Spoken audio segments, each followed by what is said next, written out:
शुक्रवारी सकाळी एका घरातून दोन सख्ख्या बहिणी अचानक बेपत्ता झाल्या। आता या दोघींचे मृतदेह घरापासून काही अंतरावर असलेल्या विहिरीत सापडल्याने परिसरात खळबळ उडाली आहे। वडील ओरडल्यामुळे दोन्ही बहिणींनी आत्महत्या केल्याचा संशय व्यक्त केला जात आहे। ही माहिती मिळताच पोलिसांनी घटनास्थळ गाठून मृतदेह ताब्यात घेऊन शवविच्छेदनासाठी पाठवून प्रकरणाचा तपास सुरू केला। ही घटना उत्तर प्रदेशच्या चित्रकूट येथील आहे। हे प्रकरण राजापूर पोलीस ठाण्याच्या हद्दीतील नादिन कुर्मियान गावाशी संबंधित आहे, जिथे ज्ञानसिंह नावाच्या व्यक्तीची 22 वर्षीय मुलगी सोमवती आणि 18 वर्षीय अनामिका उर्फ खुशबू शुक्रवारी पहाटे घरातून अचानक बेपत्ता झाल्या।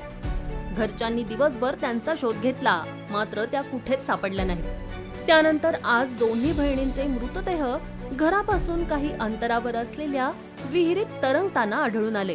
त्यामुळे घरातील सदस्यांमध्ये खळबळ उडाली आहे।